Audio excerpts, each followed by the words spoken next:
Israel के अहम ठिकानों पर हर दिशा से ताबड़तोड़ हमले हो रहे हैं और इन हमलों को इजराइल की एयर डिफेंस सिस्टम रोक नहीं पा रही है।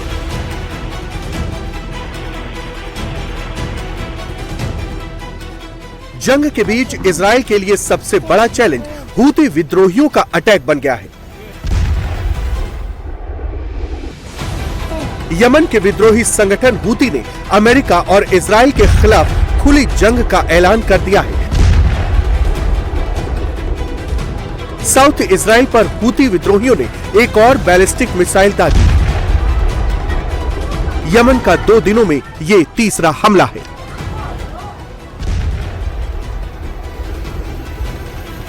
इससे पहले हूती विद्रोहियों ने इजराइल के डिमोना न्यूक्लियर साइट और तेल अवीव के पास बने गुरियन हवाई अड्डे को निशाना बनाने की कोशिश की थी।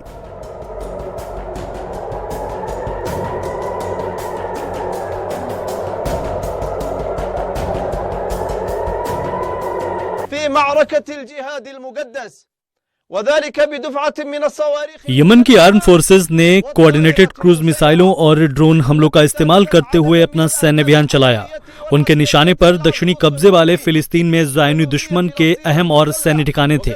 यह अभियान ईरान और लेबनान के हिजबुल्लाह में हमारे भाइयों द्वारा चलाए जा रहे सैन्य अभियानों के साथ हुआ। आने वाले दिनों में हमारे अभियान जारी रहेंगे और तब तक बढ़ते रहेंगे जब तक ईरान और लेबनान के खिलाफ एग्रेशन बंद नहीं हो जाता और अपने टारगेट पूरे नहीं हो जाते।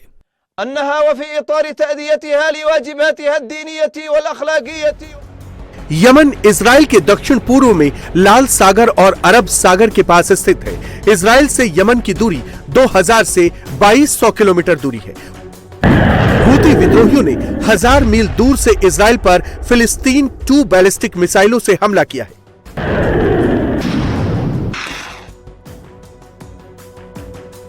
फिलिस्तीन 2 हूती विद्रोहियों का एक एडवांस्ड हाइपरसोनिक बैलिस्टिक मिसाइल है।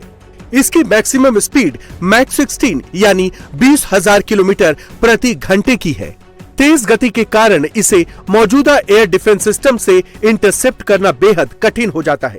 इस मिसाइल की मारक क्षमता करीब 2150 किलोमीटर है। इजराइल के तेल अवीव समेत दूसरे सैन्य ठिकानों को निशाना बनाने के लिए इसे डेवलप किया गया है। ये डबल फेज वाली सॉलिड फ्यूल बेस्ड मिसाइल है जो इसे तुरंत लॉन्च करने में मदद करती है। ये करीब 500 किलो वॉरहेड ले जाने में सक्षम है। ये मिसाइलें हवा में इस तरह टेढ़ी मेढ़ी चाल से चलती है जिससे इजराइल के आयरन डोम, एरो और डेविड्स स्लिंग जैसे एयर डिफेंस सिस्टम के लिए रोकना कठिन हो जाता है।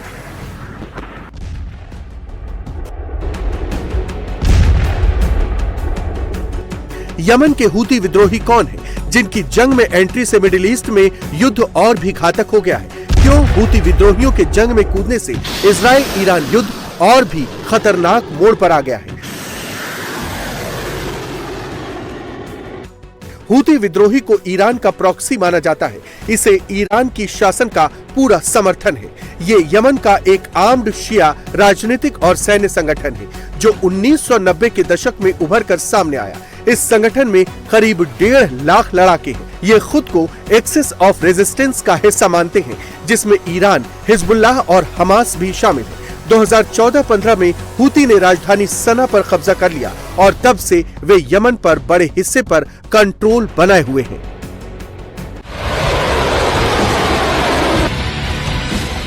हूती विद्रोहियों ने इजराइल पर बैलिस्टिक मिसाइलों और ड्रोन से हमला कर युद्ध को और भी खतरनाक बना दिया है।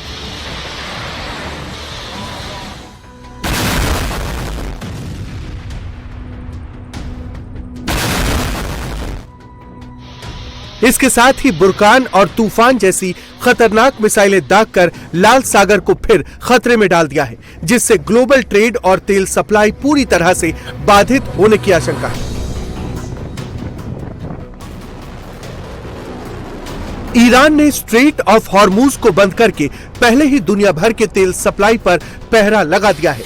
युद्ध के बीच हूती विद्रोहियों ने बाब अल मंदेब को बंद करने की धमकी दी है।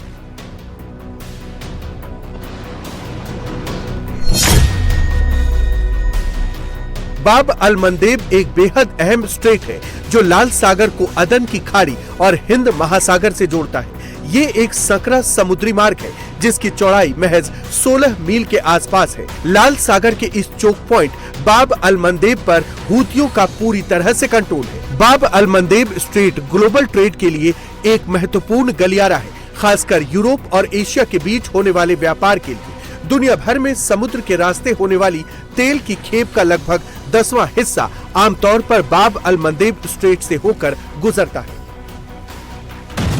ऐसे में अगर हूती विद्रोही बाब अल मंदेब को भी बंद कर देते हैं तो दुनिया भर में तेल का संकट और गहरा सकता है।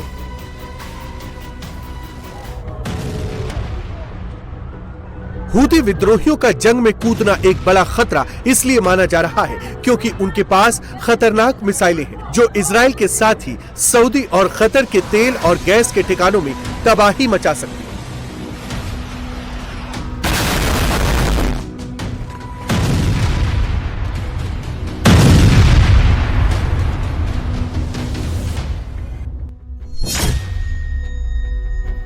हूती विद्रोहियों की खतरनाक मिसाइलों में बुरकान 2H का नाम सबसे पहले आता है। बुरकान 2H की रेंज करीब 1000 किलोमीटर है, जो ईरानी तकनीक पर बेस्ड मिसाइल है। इस बैलिस्टिक मिसाइल को मोबाइल लॉन्चर से दागा जा सकता है, जो करीब 250 से 300 किलो विस्फोटक ले जाने में सक्षम है। सऊदी अरब के खिलाफ इस मिसाइल का पहले भी इस्तेमाल किया जा चुका है। बुरकान 3 भी हूती विद्रोहियों का सबसे खास बैलिस्टिक मिसाइल है। इसकी मारक क्षमता 1000 से 1200 किलोमीटर तक है। बेहतर सटीकता के साथ ये 250 किलो का वॉरहेड ले जा सकती है। ये 2019 से हूती विद्रोहियों के पास है। इसका सऊदी ठिकानों पर सफलतापूर्वक इस्तेमाल किया जा चुका है। तूफान हूती की सबसे लंबी रेंज वाली बैलिस्टिक मिसाइल है। इसे ईरानी शहाब 3 और गदर का वेरिएंट माना जाता है। इसकी रेंज करीब 1900 से 2000 किलोमीटर तक है। ये मिसाइल यमन से पूरे इजराइल तक पहुंच सकती है। ये 750 से 800 किलो तक वॉरहेड अपने साथ ले जा सकती है। हूती विद्रोहियों के साथ ही हिजबुल्लाह भी इजराइल के लिए बड़ी चुनौती बन गया है।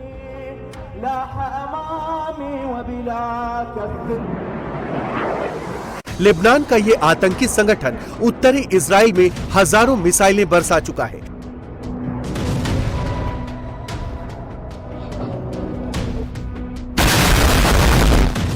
इसके जवाब में इजराइल भी साउथ लेबनान में जबरदस्त एयर स्ट्राइक कर रहा है। हिजबुल्लाह के ठिकानों को चुन चुन कर निशाना बनाया जा रहा है।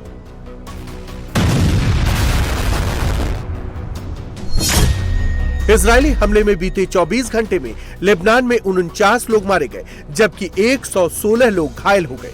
जबकि बीते एक महीने में लेबनान में 1238 लोगों की मौत हो चुकी है, जबकि 3500 से ज्यादा लोग जख्मी हुए हैं। इस बीच इजराइल ने साफ कर दिया है कि लेबनान को तब तक आजादी नहीं मिल सकती जब तक वो हिजबुल्लाह और ईरान से दूरी नहीं बना लेता।